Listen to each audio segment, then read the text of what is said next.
Hello, everyone, and thank you for being here today. My name is Brooke Rollins. So grateful to the incredible Governor Greg Abbott, who changed his schedule last minute to be here. We decided late last week that it was imperative that we get down here and show again the incredible partnership with our friends here in Texas and on the ground, the Texas Animal Health Commission. Again, just so very, very grateful. We've got a couple of speakers I'm going to lay out and also have a couple of announcements for the press and for those who are with us today. Then the governor will offer some remarks as well. Again, I really appreciate he just did this, I believe, last Thursday or Friday, but this is an ever-evolving and dynamic situation, and we are continuing to make progress.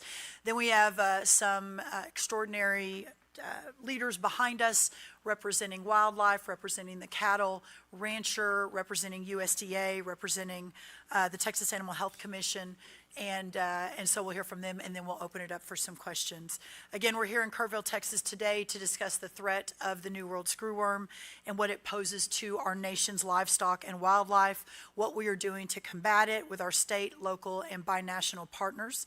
Last Wednesday, of course, June 3rd, USDA confirmed the presence of a New World screwworm case within the United States here in Texas in the umbilical wound of a calf in Zavala County in southern Texas, where I'll be heading. Actually, I'll be down there on Thursday. The calf has been treated and is recovering. Then on June 5th, just 2 days later, we confirmed a second positive detection in a 30-day-old calf, also located just a few miles away in Zavala County. Yesterday, USDA confirmed 2 additional cases, one in Texas in a calf in LaSalle County and another in Lea County, New Mexico, in a dog that we are hearing has been moved up from Mexico. And today, just a couple of hours ago, we had an additional confirmation in a goat in Gillespie County, Texas. These developments obviously represent a serious threat to our livestock and wildlife, but they haven't caught us off guard. We have been tracking this pest for a long time, and we have fought before, and we will do so again. I want to briefly walk through a timeline. A lot of people don't realize how far back this goes in our country's history. The earliest documentation of the New World screwworm is from 1842 in the southwestern United States. In 1935, almost 100 years after that first documentation, USDA launched our first educational program almost 100 years ago for producers on how to protect their livestock from these infestations, after animal movement into the Southwest caused an increase of cases back in the 30s. In the 1950s and 1960s, USDA scientists developed the incredible sterile insect technology that is still our best tool to combat this pest, where you are literally at ground zero for that research here in Kerrville at this facility. In 1966, after that facility, after that product was developed, that science, I should say, was developed, the continental U.S. was declared free of the indigenous New World screwworm. That was in 1966. In 1986, the U.S.-Mexico Commission succeeded in pushing the New World screwworm out of Mexico, 1986. From 1994 to 2006, USDA cleared the New World screwworm entirely from Central America, pushing it back past the Darien Gap, where we assumed it would stay forever, at least until we saw it moving in the last 5 years again. In 2016, I know you all know there was a confirmed case in deer in the Florida Keys that was successfully treated in a bit of a one-off. We don't think it's really relative to today, but important to note that we did have something in 16. By this year, of course, and you all have heard me say this, but I think it's important, we have been prepared and preparing since early last year for the reemergence in America. Now, this does trace back to the last administration and the open border policy and the movement of millions of people and their animals up through from South America through Central America. In 2022 is when the biological barrier in Panama at the Darien Gap was breached in 2022. And then, of course, by the end of the last administration, the pest had reached Mexico and began moving northward.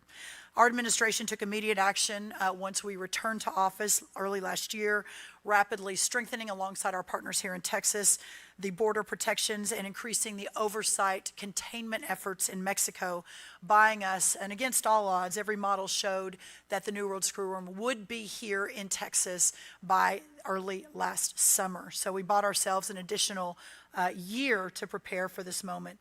A couple of quick key action items I want to touch on. Number one, expanding sterile fly production and dispersal capacity.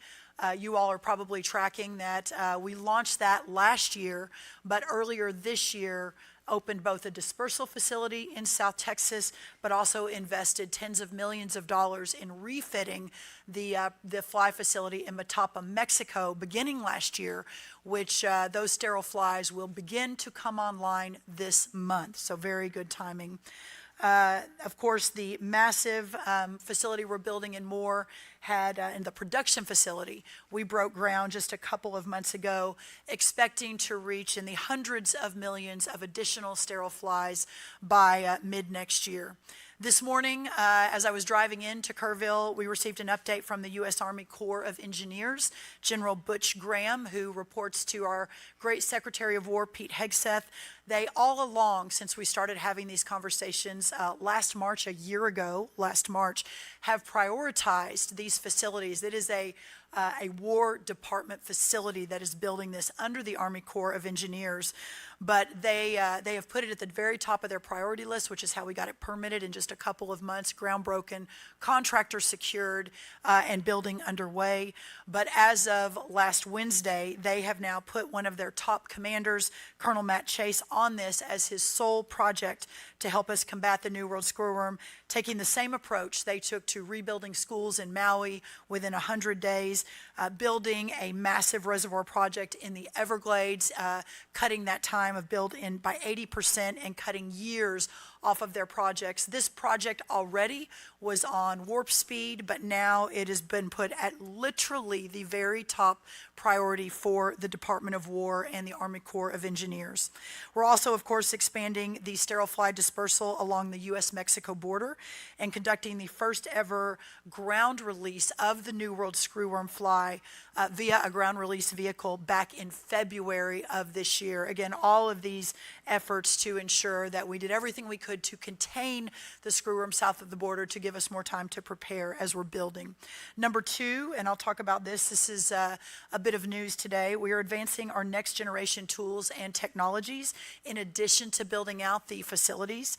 Last year, USDA launched our New World Screwworm Grand Challenge. I think it was late last summer, investing up to $100 million in innovative solutions from the private sector to strengthen eradication efforts and expand sterile fly production.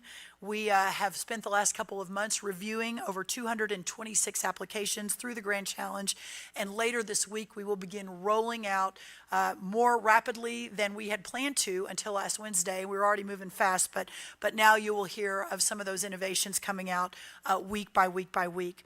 We also opened this building, as we mentioned just a few weeks ago, the Knipling-Bushland U.S. Livestock Insects Research Laboratory here in Kerrville, providing the world's most cutting-edge research capabilities for the New World Screwworm. Our amazing Kerrville scientists, a few standing behind me, are the teams that developed a novel strain for the sterile New World Screwworm that doubles production output that we will soon be deploying. Undersecretary Hutchins from USDA, himself a 31-year entomologist, will give us more on that in a minute. And finally, we have always been, over the last year, strengthening surveillance, detection, and preparedness. We are actively monitoring over 8,000 surveillance traps that we set out last year along the U.S.-Mexico border and have examined in that time 59,000 plus fly samples and over 19,000 wildlife specimens since January of last year. On top of this, enhancing the border surveillance through increased trapping, increasing our mounted patrols, our tick riders. We've been training dogs to detect at the border entry points, not for livestock, but for companion animals, which that becomes a problem as these companion animals are moving up through Mexico. We have expanded all monitoring activities and will continue to do so. We've also conducted national preparedness exercises beginning last year for this particular moment with our federal, state, and international partners. Of course, our New World Screwworm Playbook, which is at screwworm.gov, has all of this information, so we ask that you continue to review that as you're reporting this out. We have a unified incident command team with the Texas Animal Health Commission and our partners in the governor's office. Of course, you all know we established a 20-kilometer infested zone around the detection from last week, and will continue to implement movement controls and surveillance in the region. We have expedited targeted release of the sterile flies, which mate with the New World screwworm flies and prevent them from reproducing by immediately deploying 4 million. We got the confirmation on Wednesday. By Wednesday night, we had already begun to deploy up to 4 million ground release chambers in that particular area, and we'll continue to do so in the areas that are coming online with a confirmation. We've increased trapping for the New World screwworm along the border and just outside of the dispersal area, and of course, as I mentioned, the surveillance. There are a lot of really important things here, but I just think it's so important to give a big shout out to our ranchers from South Texas, many of them represented here today. They now become the front lines for this battle. We now know what the enemy looks like. We now understand what we have to do. And for those men and women, our ranchers along the border, and frankly throughout Texas, who have eyes on their cattle in the morning, in the afternoon, in the evening, who are the front lines to ensure that we can do everything we can to protect our livestock industry. I can't tell you how incredibly impressed and moved I am. In the year of working with our Texas Cattle Raisers organization, they've been extraordinary, and so many of our ranchers on the ground as we built this out to prepare for this moment. So I continue to just be so grateful. I also want to continue to ensure this does not affect the food supply system. This is not a virus, it is not a disease, it is a pest. And so we obviously are treating it as such, but the food supply system remains intact and couldn't be safer or better than any other food supply system in the world. And the final thing I'll say, and one of the speakers you'll hear from today, a new face to the battle, is my friend and our new senior advisor for the New World Screwworm Preparedness, John Bellinger. John is on the Board of Regents at Texas A&M, an incredibly important partner. Dr. Saville, Dr. Kaufman, Dr. Lamb, just everyone that has been such a great partner in this. John is on the Board of Regents at that great and esteemed institution in College Station, and is chair of the Commission on Research, but most notably he has tremendous private sector experience in the cattle industry, having founded the Food Safety Net Services, and more specifically a depth of knowledge in building infrastructure. So we already have a fire lit, but he is going to spend all day every day making sure that this infrastructure continues to build out at rapid pace. So John, I want to welcome you to the team, and I'm so grateful. We'll hear from you in just a second. But now, again, I'm going to turn it over to my partner, Governor Abbott. And again, so grateful for all of you being here. And Governor Abbott, your great partnership. Thank you. Thank you. Thank you, Secretary Rollins. Thank you for being here. Thank you for what you and your agency are doing to help Texas and the United States combat the screwworm. Thank you for the resources that you're providing. Thank you for working alongside Texas. I too want to thank the ranchers who are here today, as well as those who joined me on Friday, as well as those across the entire state. As Brooke Rollins pointed out, listen, you guys are on the front line. We're here to serve you, to help you, to aid you, to respond to issues that you're experiencing on your ranches, issues that you want to avoid occurring on your ranch. And our goal is to be lockstep with you every single day, every step of the way. I also want to thank our state representatives and state senator who joined with us today. We are in the district of House Representative Wes Verdell, who joins us, and now his district has been affected by this.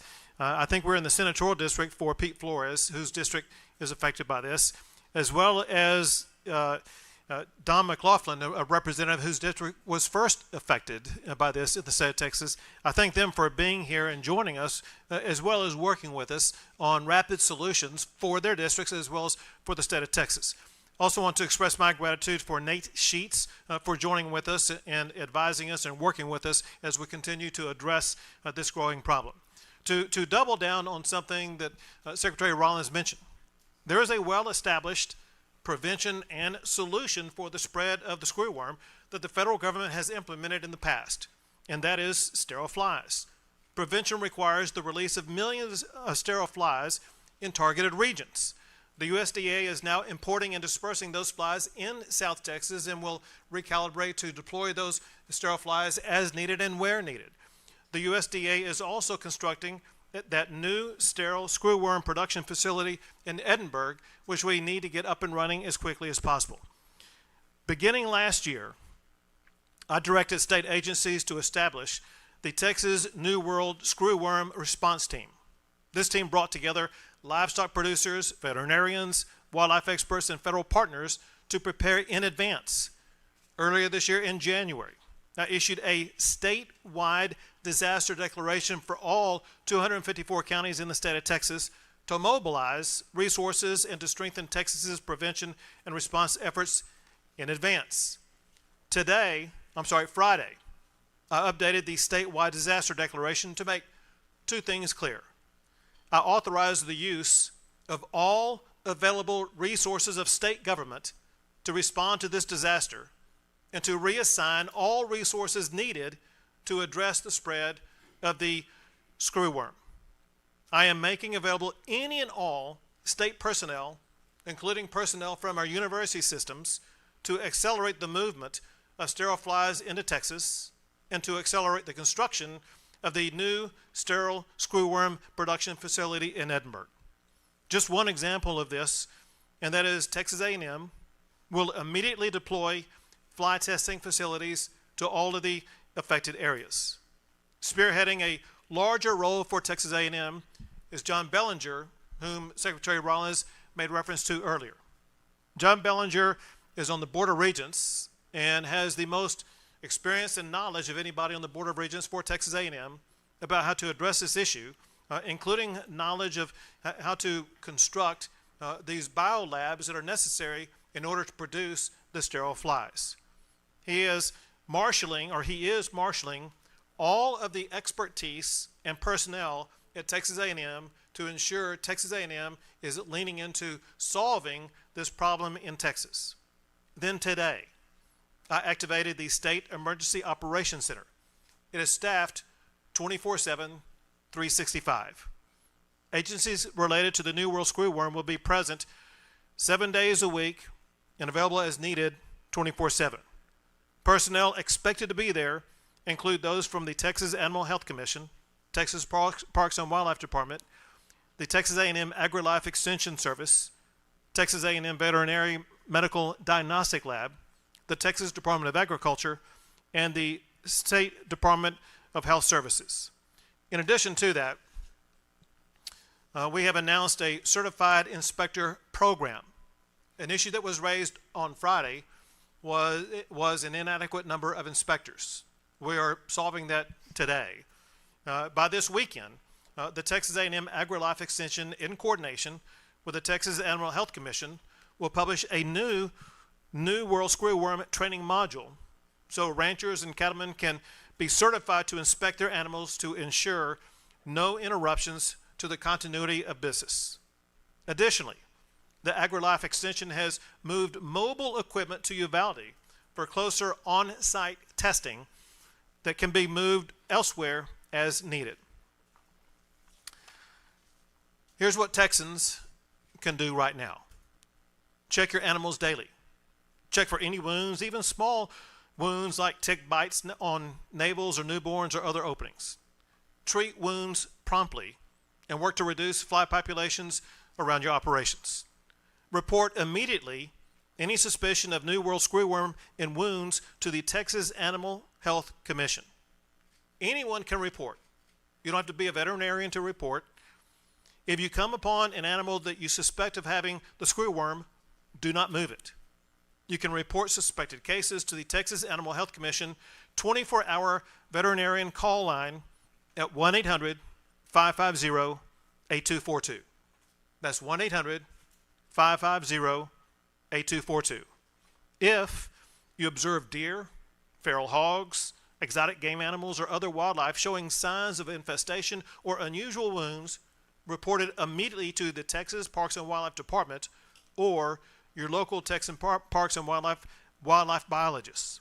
The Texas Parks and Wildlife biologists can be reached at 512-389-4505. 512-389-4505. Pets, like dogs and cats, with outdoor exposure and untreated wounds need close monitoring as well. This is a highly treatable condition if acted upon quickly. Bottom line is this: Texas is resilient. Our producers, veterinarians, and state officials are among the very best in the United States. It is critical to stay vigilant and stay informed. We prevented and eradicated this pest before. We can do it again. Back to you, Secretary. Great. Thank you, Governor. Very well said. Next, Admiral Michael Schmoyer, who has been the lead on this for the Screwworm Directorate in partnership with Dr. Bud Dinges, has some thoughts, and then we'll turn to Dr. Dinges. Thank you, Admiral. Good afternoon. For more than a year, USDA has led a unified national effort. We've deployed enhanced surveillance and strengthened our border defense strategy. We've supported cross-border operations with our partners in Mexico and Central America. These efforts have bought us critical time. We've had over a year and a half to prepare. How has that played out? We've been able to work with many of the people around here in this room today, people that are individuals in this state who are critical to the success of being able to beat this back. We have worked with people to be able to have additional time so we can do trainings, as the Secretary mentioned, exercises to be able to utilize the New World Screwworm Playbook, which actually is available on my favorite website, screwworm.gov. Please let it be yours as well. This website allows you the opportunity to see all of the data when it happens. One of the biggest things that we have the opportunity to address are those misinformed individuals that are out there that put information that isn't quite correct, isn't quite aligned with the science. Please go to screwworm.gov. If you don't like what you see, please email us at screwworm@usda.gov. So that website is critical. The reason is because it shows you the cases as we know them. As we confirm them, they are put up there. It shows you where we're doing our work. The work that we're doing is not just with USDA, it's with our partners in Texas Animal Health, as well as Texas Park and Wildlife. There he is. We can't do what we're doing. And in fact, the Secretary turned me around on the plane when that first case was even suspected, got off the plane, and within 3 hours, I was on Dr. Dinges' doorstep with a garment bag and only 2 days of clothes. This is really important. I joke about that a little bit because the connection between USDA and Texas Animal Health and Texas Park and Wildlife is critical to this success. One of the greatest things that Texas Animal Health oftentimes tells people is this is something that is detectable. This is something that is preventable. This is something that is treatable. One of my other favorite things that they say is the best thing that you can put it on it is your eyes. The best thing you can put on it is your eyes. If you see it, tell us. Let us know, work through Texas Animal Health, work through Texas Park and Wildlife to be able to tell us where it is. As the Secretary mentioned, there is no danger to the food supply. It's much better to have these discussions after a year and a half of preparedness and working with each other than exchanging business cards just today. We celebrate the partnerships that we have with industry, with higher education, Texas Animal Health, Texas Park and Wildlife. We have fantastic things that are coming along the way.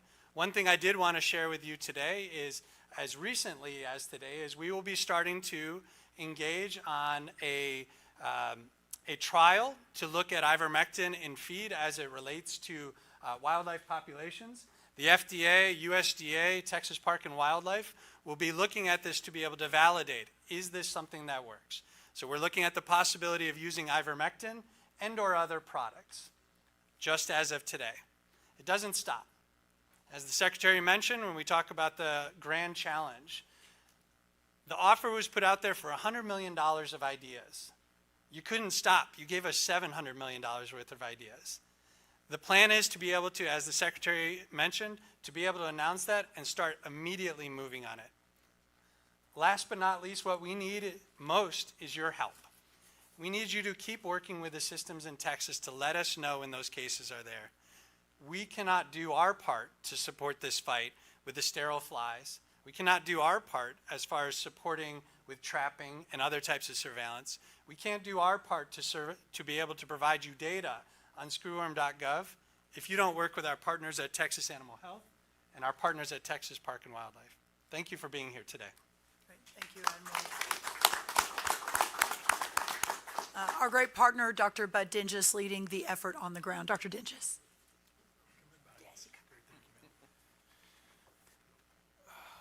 Well, good afternoon, and first want to start out by thanking Secretary Rollins for her decisive and quick leadership to enhance our toolbox preventing the spread of New World screwworms, and thank you, Governor Abbott, for the resources that you have provided in this fight too. So thank you for the opportunity to share current information regarding what's going on with our response efforts here in Texas. The USDA, Texas Animal Health Commission, and Texas Parks and Wildlife teams are on the ground in infested zones, conducting active animal surveillance, establishing checkpoints, connecting with landowners and producers for sterile fly release locations, conducting ground and aerial release of sterile flies, and educating animal owners and the public on the pest and how to prevent the spread. We are in close coordination with our partners, taking the regulatory action we have been preparing for since 2024. The goal of our response efforts is to prevent the spread of screwworm out of an infested zone, but keeping the continuity of business going. We need people in zones and across the state to continue to report suspicions as soon as you see them. If you suspect an animal may be infested with New World screwworms, notify the Texas Animal Health Commission or your local veterinarian immediately. Quick notification leads to quick detection and quick response to stop this pest from spreading.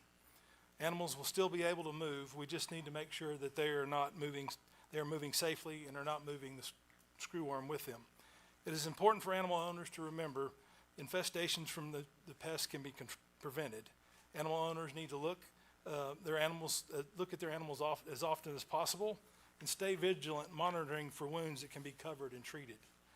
This is not an infectious disease. This is not a food safety issue. These flies may need to lay their eggs in, on, or near a wound for an animal to become infested. So treat and cover wounds as quickly as possible.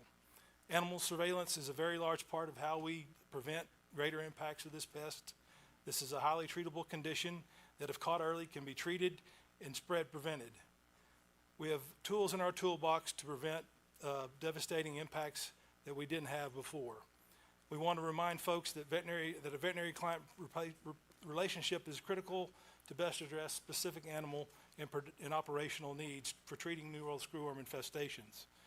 I remind you, appropriate use of animal prevention and treatment drugs will need to be followed. I'll conclude by thanking the great folks on the response teams, the invaluable partners, including local law enforcement and for their tireless effort to protect animal agriculture. Our response continues. It's going to take a partnership between government, industry, and animal owners to continue to work together to stop New World screwworm in its tracks. So I appreciate your time today. Thank you.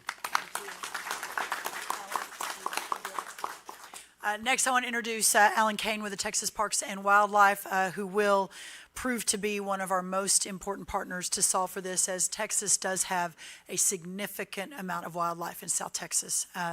Mr. Kane, thank you.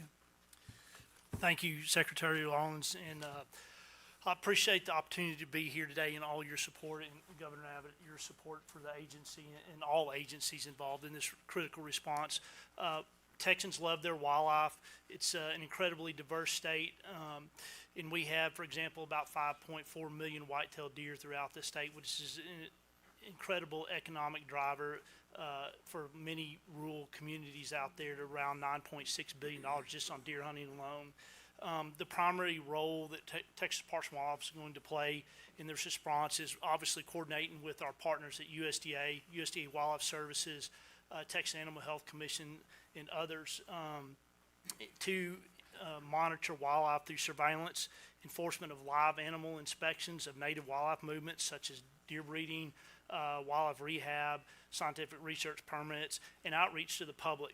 The Texas Parks and Wildlife Department has an extensive network of private landowners that our biologists and game wardens work with day in and day out. That network encompasses approximately 12,000 landowners and ranch manager contacts, approximately 32 million acres across the state through our wildlife management activities on those properties. This resource, this landowner resource, is critical to help leverage our contacts with those folks to be able to support Texas Animal Health Commission and USDA response and engagement with those landowners for fly trapping, establishment of release areas and inspection requests, and general surveillance in those areas.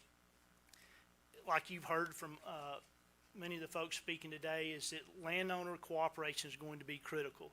You guys are the front lines.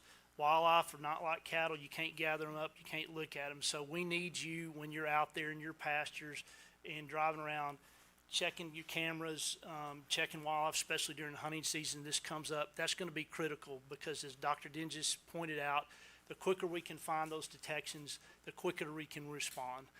That access to not only these landowners, but about 1 million licensed hunters in the state of Texas provides us an opportunity to an incredible outreach opportunity to get information out, factual information, and how to respond.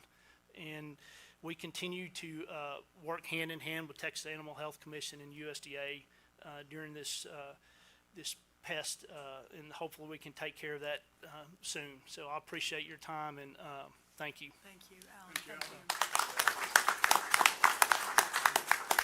Thank you, Alan. Our Undersecretary for Research, Scott Hutchins, as I mentioned himself, Dr. Hutchins, a 31-year entomologist who's going to talk a little bit about our Novo fly, the next steps on that, and the additional work going on. Thank you, Dr. Hutchins.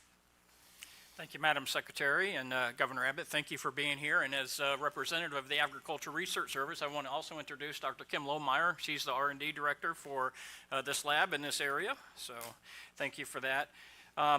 And thank you for allowing us to host this as well with the screwworm community broadly, but also with our stakeholders and our distinguished guests. So thank you very much. I'm really honored to welcome everybody on that behalf to the recently opened Knipling-Bushland U.S. Livestock Insects Research Laboratory. Just 10 days ago, we had the ribbon cutting here, but I don't want you to think that we've only been doing this for 10 days. This site and its previous buildings and satellite sites have been. This is also our 80th anniversary of doing this work and working in this particular space. So we have quite a bit of experience. And you've heard from the previous speakers just how important the current focus is on tracking and so forth. Our job is to develop the future tools, the tools that are going to allow us to elevate the fight against the screwworm and really take it to that next level. And so we're very pleased to do that. But the Agricultural Research Service is not alone. We have our great land grant partners, and in this state in particular, Texas A&M, obviously, and Texas AgriLife. And it's that synergy between the land grant system and the federal agencies that allow us to really do the things that we can all do together. It's such a critical partnership that we have. So it's a national treasure for us to be able to work with them and to develop that kind of impact.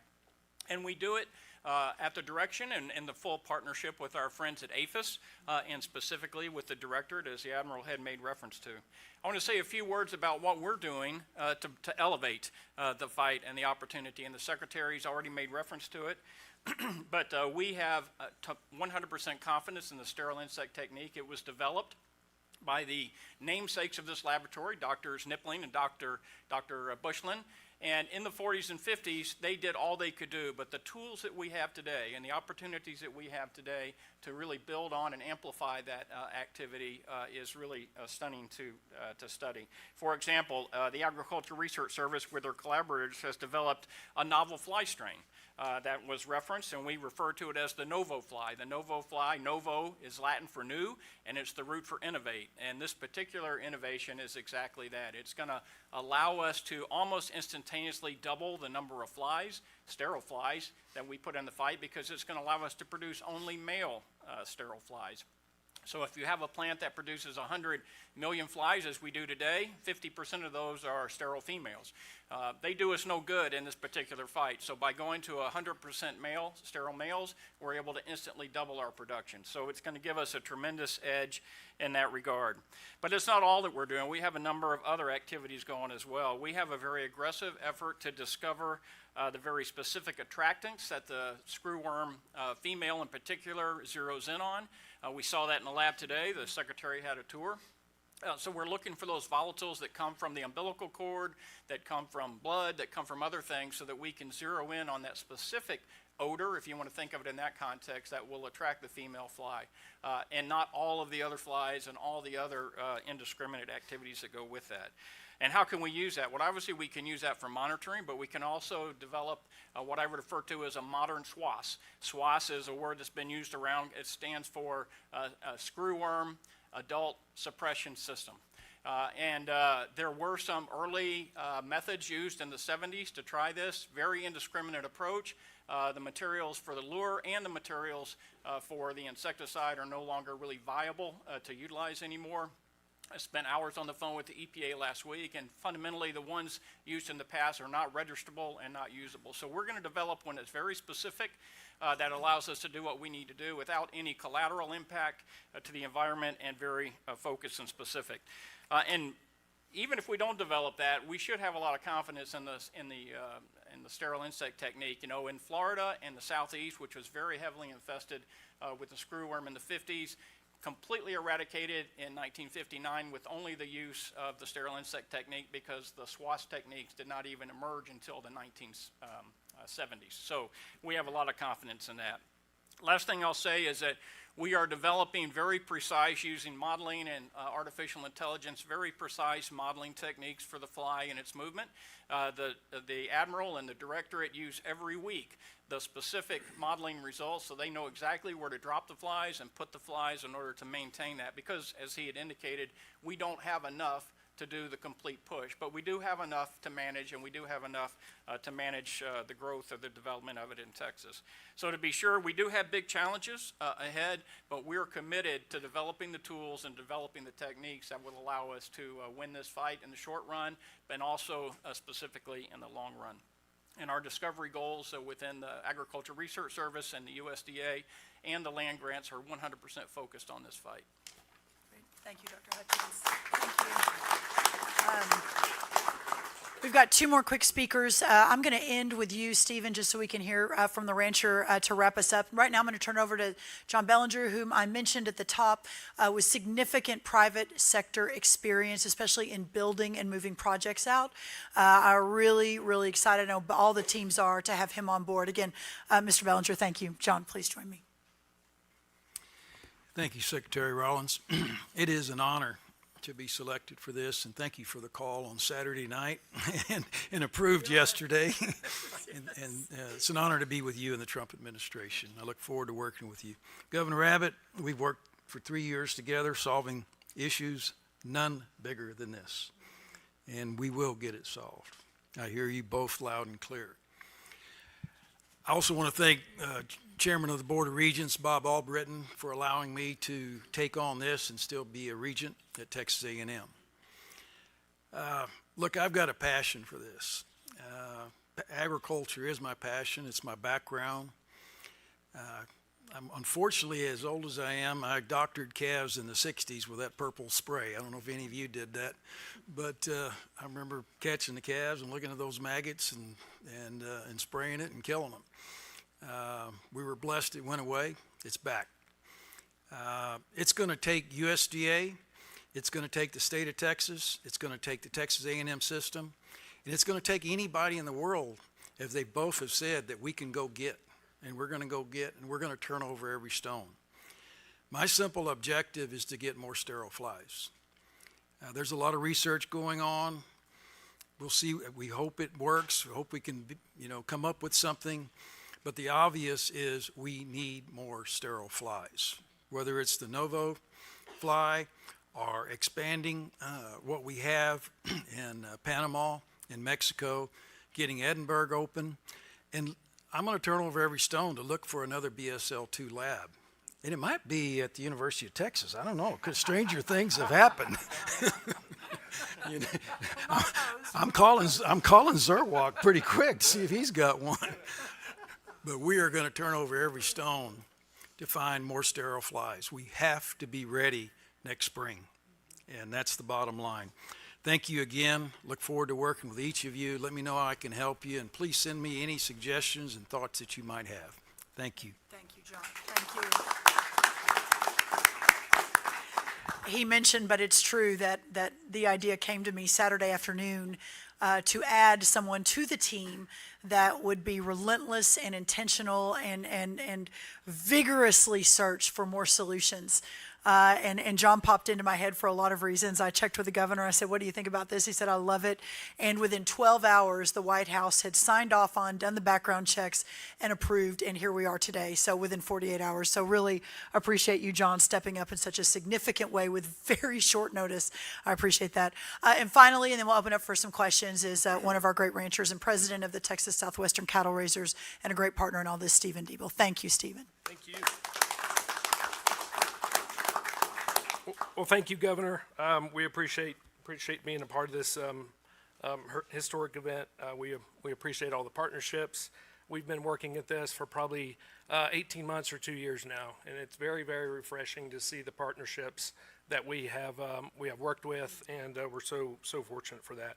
I'd like to make 5 points, and those points have already been talked about. Number one, no need to panic.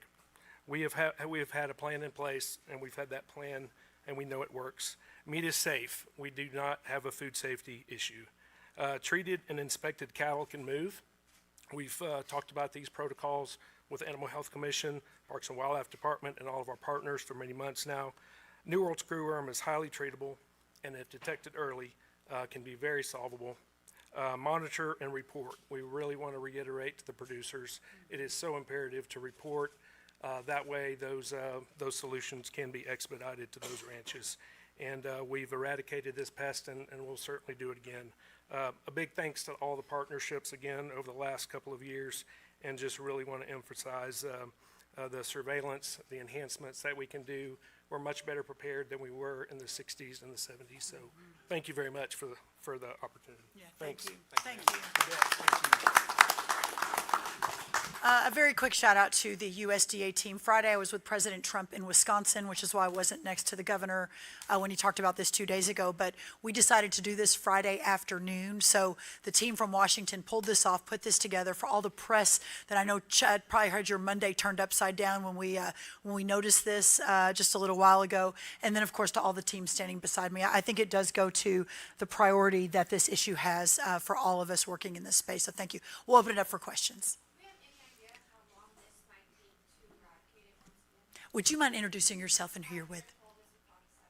Meredith, great to have you. And repeat your question. Do we have any idea of how long this could take to eradicate again? I assume we don't know numbers exactly of how many of these we have, but any sort of timeline? Let me just briefly touch on that, and then, Governor, unless you want to lean in, I'll have the Admiral lean in specifics. We obviously don't have this number of months and days, but what we do know is that we are in a position, based on everything we've been building out over the last year, that rather than years and years, which is what happened in the 1950s and 1960s, our goal is to have enough sterile flies deployed and out into Texas and wherever else this happens to be before the next summer season pops up. That is the goal. Now, I want to underscore, most people would say that is an impossible goal, that normally a facility takes 2 years to permit, 4 years to build. We got way behind, 100 million flies out of Panama. Everyone thought that would be enough to keep it eradicated. We haven't had it here for 60 years, but this is Texas, and this is Governor Abbott time, and this is Trump time, and it's a different time, and this is why we've built out a pretty significant team. So that's the goal. I don't know, Admiral, if you want to add anything to that. Anything I didn't get? Nope, you got it, ma'am. Thank you, ma'am. So great question. It's hard to know until we have additional data. And so the more we hear from you, the more information that we receive from Texas Animal Health, the more information we receive from Texas Parks and Wildlife, the better sense we have. And so we have done this before, as was mentioned. We have seen other countries address this, and we've seen how they've been successful and perhaps not as successful as they could have been. A key critical part on this is the state contribution. And so I really want to thank the governor for not just the support of Texas Animal Health and Texas Park and Wildlife, but what he's been able to do to open up all of the state agencies to be able to support us. And so whether it is security, whether it is working with Texas AgriLife, It doesn't matter. The more we can work with people, the faster we can be able to address this. So real quick, to help you understand what it means to the timeline, whatever the timeline is, our expectation is to get it done faster than that. And we get that done through several strategies. One is through the whole of government approach, where every single state employee in the state of Texas is responsible at my direction to respond to this. Through the disaster declaration that I issued, I've waived any regulations that could slow this down, any purchasing requirements that would slow this down, and ensure that we bring in people like John Bellinger, who are going to accelerate whatever the timeline was before his mission began. Well said. There's so many questions. I'm so sorry. If we don't get to your follow-up with the other questions, then let us know. Ask the question at Screwworm. Go ahead. Adam Schrager with Nexstar's local news station in Texas here. We talked to Agriculture Commissioner Sid Miller the day of the first infection. He said that he feels farmers aren't going to report even if they see it because they're worried about being in quarantines, about the government coming and exerting control in their farms. What are you hearing from people on the ground, and what would you say to a farmer who may be feeling that way? Well, first of all, I will work to be judicious. That is a very unserious comment from a perhaps unserious ag commissioner with just a few months left. It is also a very dangerous suggestion, if you will.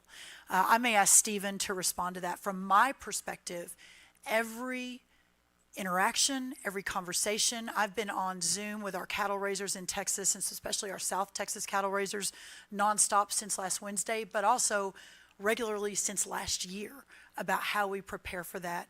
And the great South Texas ranchers that are actually here, including some of the ranchers where the first case was found, are here today.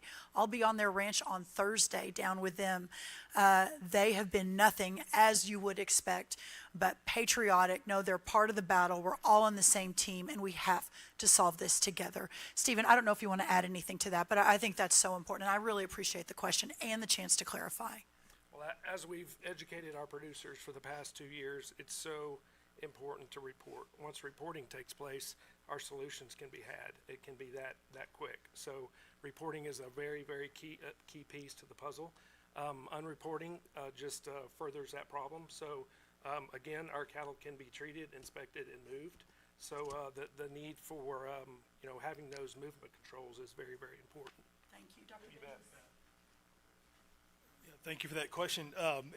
Cattle can move, and livestock can move, animals can move, just as long as they've been inspected, treated, whatever that's going to look like, identified, and have the proper documentation to prove that they've met all those requirements. I know people here are quarantined, so on and so forth. We just need to make sure we're not moving animals that are infested out of one of these infested zones. We have to be able to regionalize this in our state, because we have livestock in other parts of our state that need to move on a daily basis, and we can't have our trade partners embargoing any livestock or animals from Texas. So, Yes. You know, the simplicity of this is if you don't report, the flies are going to proliferate. They're going to grow. If you report, we only have so many flies to drop. You're going to get a priority on those flies. So it's to your economic benefit to tell us what's going on. absolutely. Yes, ma'am. If you'll introduce yourself. Yeah, Huey Bickelhoff with Farm Girls Ag Day. The border with Mexico is closed to cattle exports because of the world screwworm. Obviously, it's now here in the United States. Do you have a timeline for when that border will open again? We don't have a timeline. Obviously, we're just at the beginning of this now new phase of the battle with it on our side of the border, but we will be watching very, very closely. It is an important point that while it is here in Texas, it's still about 800 miles away from the port in Arizona. Understanding the significant economic harm and challenge closing the ports have been to some of our feeders and feedlots in this side of the border. So it is not lost on me. We will continue to watch the data very, very, very closely. And if we can move out the way we believe we can to contain the reports come in, we proliferate the screwworm sterile fly technology alongside the other technologies that we're looking very closely at when we can open at least the ports that are far, far away from the current outbreak. Having said that, I will stand by the decision all day, every day to close those ports. It did give us an additional year, and it also brought Mexico to the table to be our partners to keep it as long as possible south of the border. Thank you. Yes, sir. Yeah, Josh Bankey with Farm Progress. Hi, Josh. You too. A couple more details on the dog, the case of the dog in New Mexico. You said that it was reported came from Mexico. Do we know how it got over? Was it a wild dog? Was it brought in legally? Just want to know about that. Dr. Danges, that would be great. Thank you. It's still a live story. Yeah. It just happened, but we've got a little more information. So we received a report Saturday night that this dog was brought over by a New Mexico resident to a vet clinic there in Andrews County. The dog remains there, is being treated. We're following up on the epi work on this case to see if the dog, we're thinking, this man is from Mexico, obviously, and we're thinking he had the dog in Mexico with him at some time in the recent future, I mean, the recent past, so. Thank Yep. you. Yes, in the back, in the red, and then we'll come right here. Jordan Elder, News 4 San Antonio. USDA posted that 2 dispersal flights took off from Moore Air Base today. Is that going to be the standard going forward, and how close are those facilities to the end goal? Thank you for that question. On the first part, the science is going to drive us. And so as we've been doing for the last year and a half, the more data we get, the more we determine how we lift and shift our things. And so we felt, based on where the cases were, the best approach to hit this quickly was to have those flights lift off from Moore Air Base. When cases might be in other places, like say, for example, in Mexico, we might have our planes lift off from Mexico. So it really depends on the data. And so our commitment is wherever these cases are, we're going to do the best thing and the fastest thing that is out there. So we started dropping sterile flies within a day from that case report. And so that the question earlier on about whether or not people report cases, I should have said to the answer to the earlier question, you want this to get over quicker, have people report. Ask people to report. Beg people to report. That's what we need, okay? And so again, being able to disperse those flies, you know, that the science is going to tell us where to go, and it'll also determine how long we do it, and also whether we need to shift. Second part of your question, remind me. How close are those facilities in Edinburgh to the end goal? Okay, that's what I thought you. Yeah, and so you're talking about a timeline for construction, and so as the secretary mentioned, not close enough. And so right now the original plan is to be able to have phase 1 of Moore Air Base to be finished in November of next year.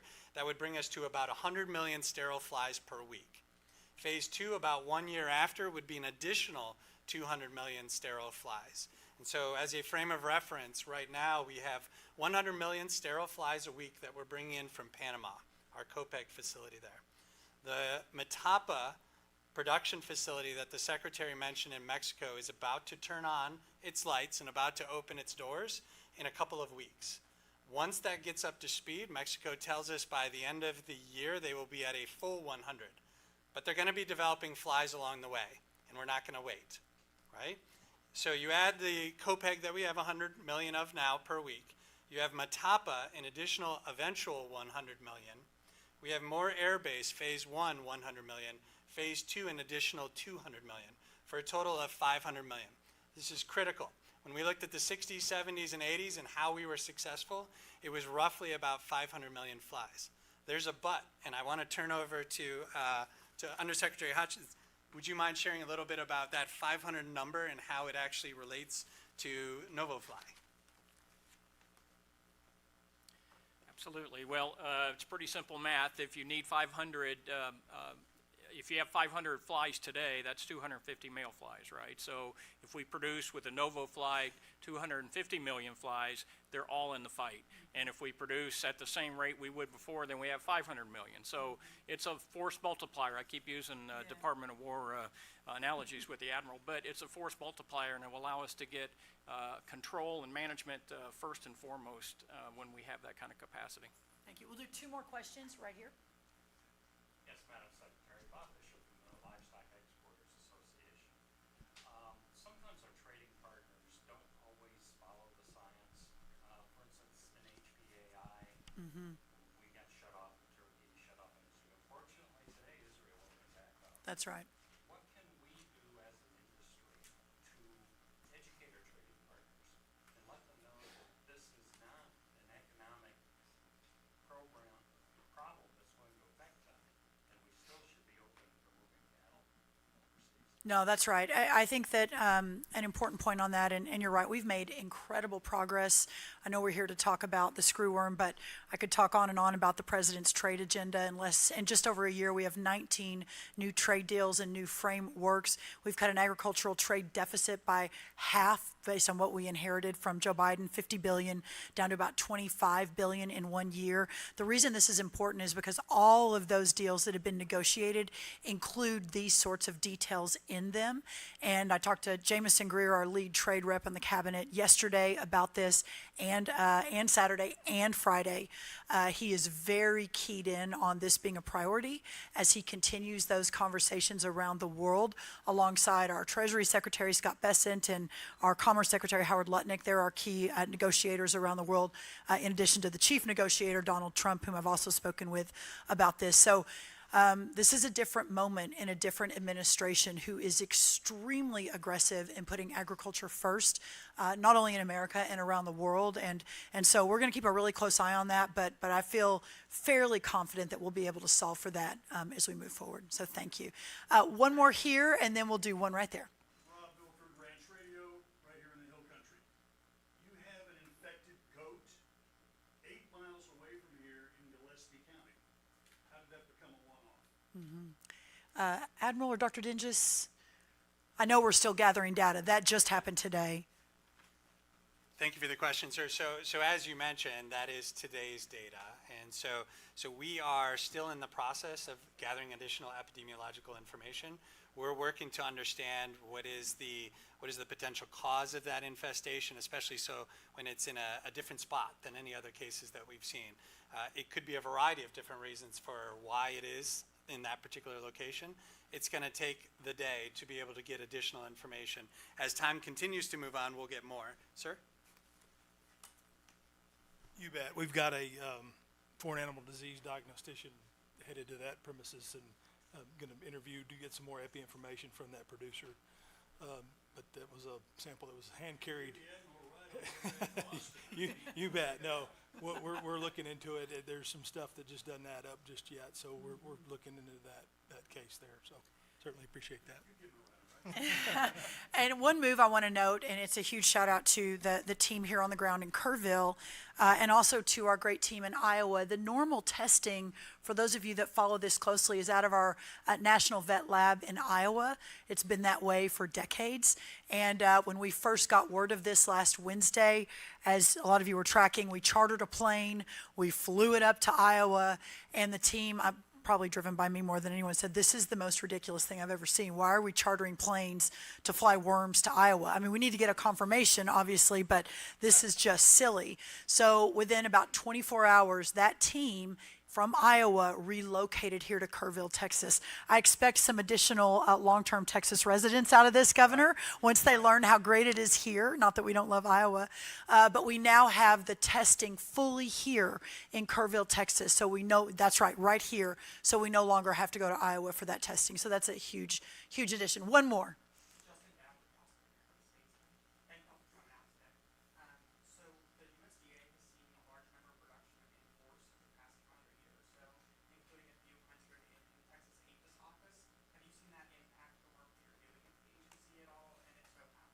I think you're talking about the reduction in force from the beginning of the Trump administration. There has been zero impact to this mission area, specifically to the screwworm, based on that reduction in force. In fact, I asked our incredible Dr. Kim, the head of the facility here, if she specifically had seen any change, and she said absolutely not.